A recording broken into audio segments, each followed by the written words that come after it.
বিসমিল্লাহ বলার মাধ্যমে আল্লাহর কাছে কাজের সাহায্য চাওয়া হয়, যা সেই কাজে বরকত, রহমত ও নিরাপত্তা নিশ্চিত করে। যে কোনো ভালো কাজের শুরুতে বিসমিল্লাহ বলা সুন্নত ও একটি গুরুত্বপূর্ণ আমল। এর মাধ্যমে আল্লাহর দয়া ও রহমতের ছায়ায় থাকা যায় এবং শয়তানের কুমন্ত্রণা থেকে রক্ষা পাওয়া যায়। বিসমিল্লাহর ফজিলত ও গুরুত্ব। বরকত ও রহমত। যেকোনো কাজ বিসমিল্লাহ বলে শুরু করলে তাতে বরকত হয় ও আল্লাহর রহমত লাভ করা যায়। শয়তানের প্রভাব থেকে মুক্তি। বিসমিল্লাহ বলার মাধ্যমে শয়তানের প্রভাব ও কুমন্ত্রণা থেকে নিরাপদ থাকা যায়। আল্লাহর সাহায্য প্রার্থনা। এটি আল্লাহর প্রতি বিশ্বাস ও তার সাহায্য চাওয়ার একটি প্রতীক। কাজে পূর্ণতা। বিসমিল্লাহ পাঠ করলে কাজে পূর্ণতা আসে এবং আল্লাহ তাআলা এই আমলকারীর মর্যাদা বৃদ্ধি করেন।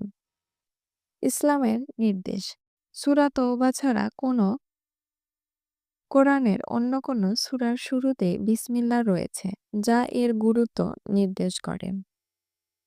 আত্মিক ও শারীরিক সুরক্ষা।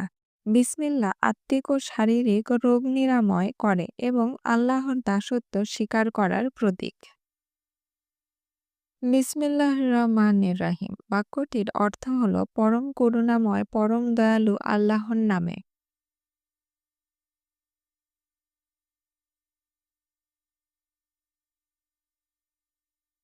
বিসমিল্লাহির রহমানির রাহিম বাক্যটি পবিত্র কোরআনের সূরার অংশ নাকি আলাদা আয়াত, তা নিয়ে ইসলামী বিশেষজ্ঞদের মধ্যে মতপার্থক্য রয়েছে। তবে অধিকাংশ ফকিহ ও তাফসীরবিদ একে পবিত্র কোরআনের অংশ বলে স্বীকৃতি দিয়েছেন। বিসমিল্লাহ বলে সব কাজ শুরু করা সুন্নত। কোনো কোনো ফকিরে বলেছেন এটি মুস্তাহাব। ইসলামী শরীয়তের মূলনীতি হলো প্রত্যেক ভালো কাজ বিসমিল্লাহ বলে শুরু করা উচিত। আল্লাহ তাআলা পবিত্র কোরআনে ইরশাদ করেছেন, যেসব প্রাণীর উপর আল্লাহর নাম নেওয়া হয়নি তোমরা সেগুলো ভক্ষণ করো না, কারণ তা গুনাহ। সূরা আনআম আয়াত ১২১।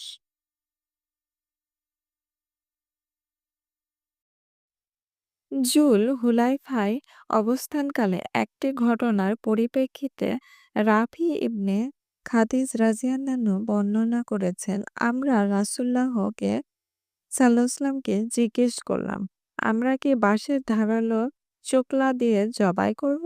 রাসূল সাল্লাল্লাহু আলাইহি ওয়াসাল্লাম বললেন, যার